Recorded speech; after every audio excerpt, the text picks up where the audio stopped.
Hello dear students, welcome back to our channel.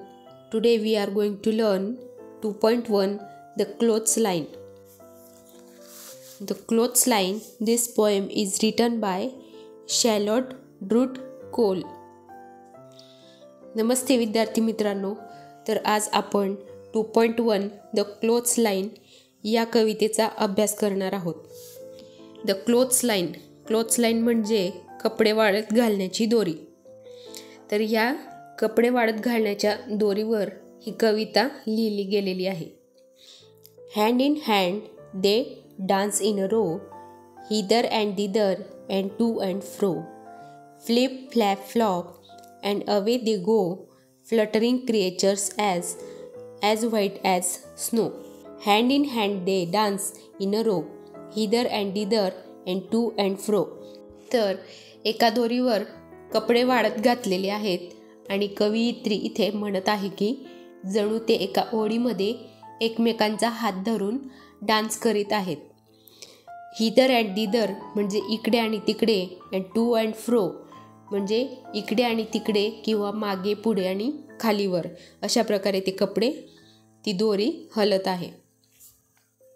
Flip flap flop and away they go, fluttering creatures as white as snow. तर कवयित्री इथे म्हणत आहे की ते डान्स करताना किंवा हलताना फ्लिप फ्लॅप फ्लॉप असा आवाज करीत आहेत आणि ते फ्लटरिंग करत आहेत. फ्लटरिंग म्हणजे काय तर फडफडत आहेत. तर कवयित्री इथे म्हणत आहे की ते इकडे तिकडे मागे पुढे आणि असे फ्लटरिंग करत आहेत आणि फ्लिप फ्लॅप फ्लॉप असा आवाज करीत आहेत आणि ते फडफडणारे जीव आहेत. जसा बर्फ पांढरा शुभ्र असतो तसे ते फडफडणारे जीव आहेत असं त्या कवयित्रीला वाटत आहे. Like restive horses they caper and prance, like fairy tale witches they wildly dance, rounded in front but hollow behind, they shiver and skip in the merry march wind. Restive म्हणजे restless, unable to remain still म्हणजे चपळ, आणि caper म्हणजे leap skip or dance about in a lively playful manner म्हणजे मजेने उड्या मारणे. तर प्रान्स म्हणजे walk or move with high springy steps म्हणजे बागडणे म्हणजे उड्या मारणे.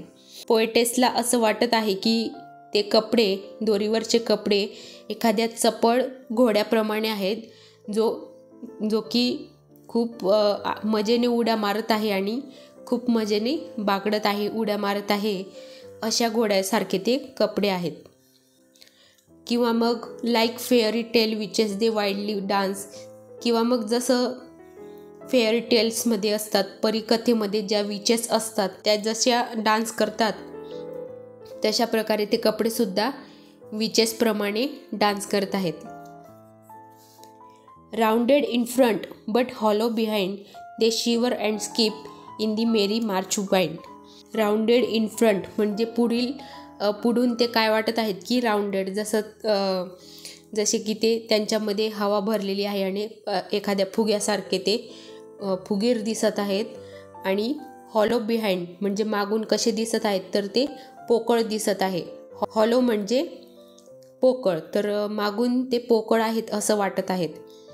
आणि तसेच ते शिवर अँड स्किप, शिवर म्हणजे काय तर थरथरत आहेत, आणि स्किप म्हणजे रोप स्किपिंग म्हणजे आपण दोरीने उड्या मारतो तशा प्रकारे ते स्किपिंग करत आहेत.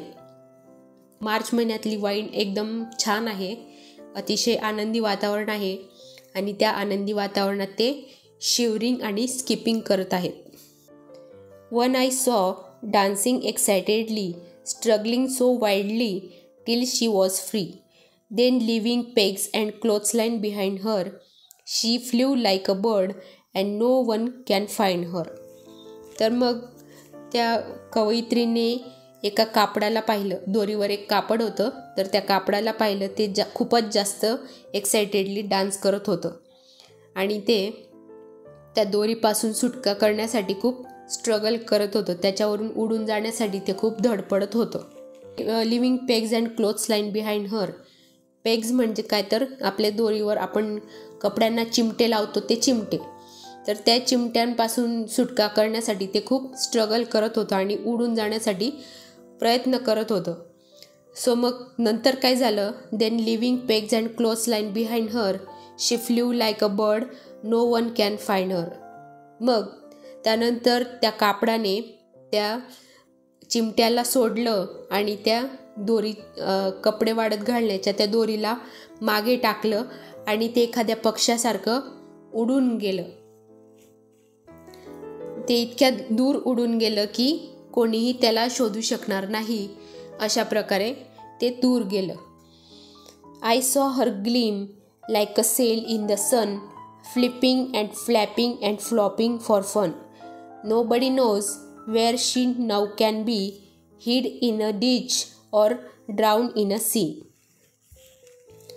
तर मग कवयित्री त्या कापडाला उडून जाताना पाहत होती आणि ती म्हणत आहे की मी त्याची उडून जाताना त्याची जी ग्लीम आहे, त्याची जी चमक आहे ती मी पाहिलेली आहे. आणि ते कशा प्रकारे वाटत होतं तर like a sail in the sun, समुद्रात जसं सूर्याचं ऊन पडलेलं असतं आणि एखादं जहाज दूरवर चमकत असतं, अशा प्रकारे ते कापड त्या कवयित्रीला चमकताना दिसलं. Flipping and flapping and flopping for fun म्हणजे ते फन करण्यासाठी इतक्या दूर दूर उडून गेलेलं होतं.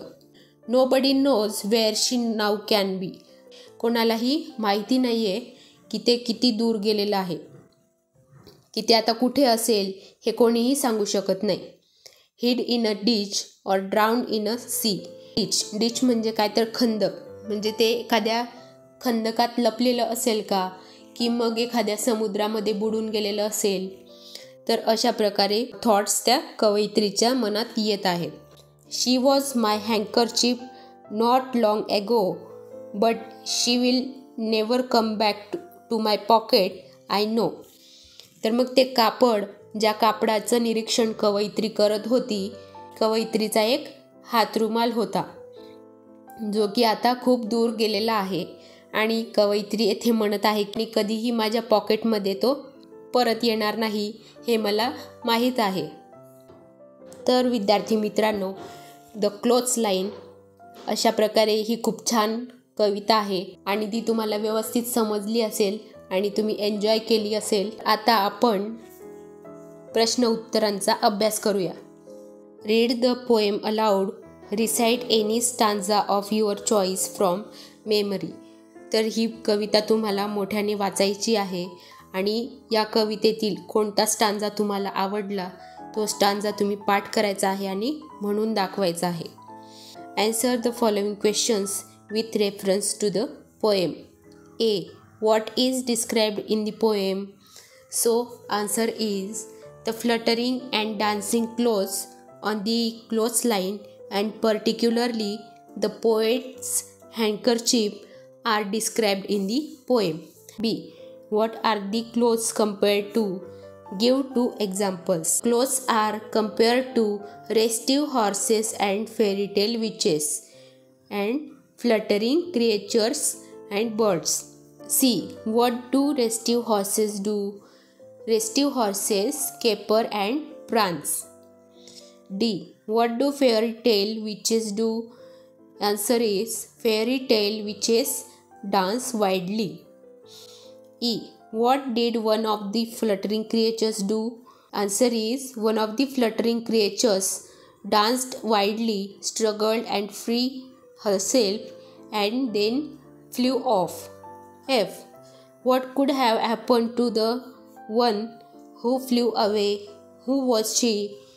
The one who flew away could have fallen in a ditch somewhere or drowned in the sea. She was the poet's handkerchief.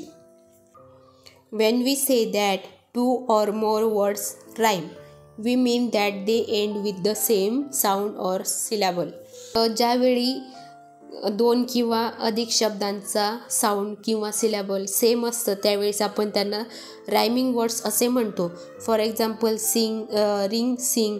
Rhyming words are often used in a verse at the end of the lines. मग rhyming words हे बऱ्याच वेळा पोएम्समध्ये use केले जातात आणि ओळींच्या शेवटी त्यांना पाहिलं जातं.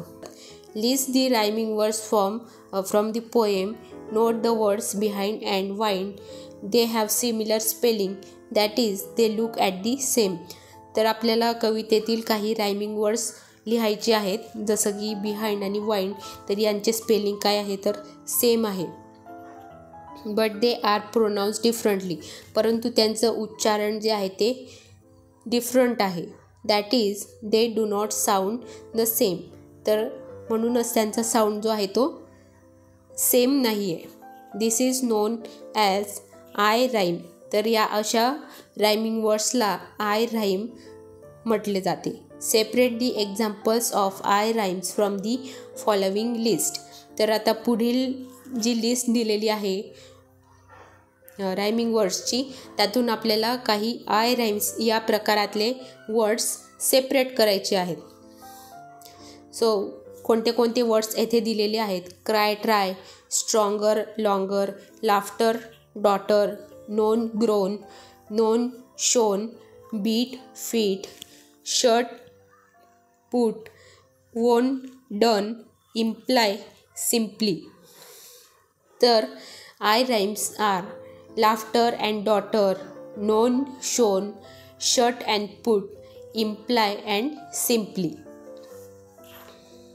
List all the phrases from the poem in which two or more words are joined with and. तर and ने जोडलेल्या काही फ्रेजेस आपल्याला कवितेतून लिहायचे आहेत. तर पहा, hither and thither, to and fro, caper and prance, shiver and skip, pegs and clothesline, flipping and flapping and flopping. Form groups and discuss what must have happened to the handkerchief. Write in the story in your own words. तर आपल्याला groups तयार करायचे आहेत आणि discuss करायचं आहे की त्या हँकरचिपसोबत पुढे काय घडलं असेल. तर तुमच्या मनाने तुम्ही गोष्ट क्रिएट करा आणि ती डिस्कस करा. Wash your handkerchief clean. Hang it with the peg to dry in the wind. Watch how it flutters. तर यामध्ये आपल्याला एक ॲक्टिव्हिटी करायची आहे की तुमचा हातरुमाल तुम्हाला स्वच्छ धुवायचा आहे आणि त्यानंतर तो तुम्ही दोरीवर वाळत घालायचा आहे आणि त्याला एक चिमटा लावायचा आहे आणि त्याचं निरीक्षण करायचं आहे की ते कशा प्रकारे फ्लटर करतात. 8. Complete the following comparisons. As white as snow, as green as grass, as red as cherry, as blue as the sky, as black as coal, as bright as a star. A. Rewrite these comparisons using the comparative degree. For example, whiter than snow. Comparative degree use करून आपल्याला पुढील comparisons लिहायचे आहेत. व्हाईटर than snow या उदाहरणाप्रमाणे. Whiter than snow, greener than grass, redder than a cherry, bluer than the sky, blacker than coal, brighter than a star. Find suitable objects for each comparison. For example, petals and flowers or feathers whiter than snow, feathers whiter than snow, emeralds greener than grass. Emerald म्हणजे पाचू आणि पाचू green कलरचा असतो, त्यामुळे म्हणत आहोत की emeralds greener than grass म्हणजे गवतापेक्षा एमरल्ड्स हे जास्त ग्रीन असतात. Lips redder than a cherry, water bluer than the sky, hair blacker than coal, eyes brighter than a star. तर विद्यार्थी मित्रांनो, तुम्हाला ही कविता द क्लोथ्स लाईन आणि त्यावरील प्रश्न उत्तरं व्यवस्थित समजले असतील अशी मी अपेक्षा करते. आणि जर तुम्हाला व्हिडिओ आवडला असेल तर व्हिडिओला लाईक शेअर नक्की करा. आणि जे कोणी विद्यार्थी मित्र आपल्या चॅनलला नवीन असतील त्यांनी चॅनल सबस्क्राईब करा. धन्यवाद.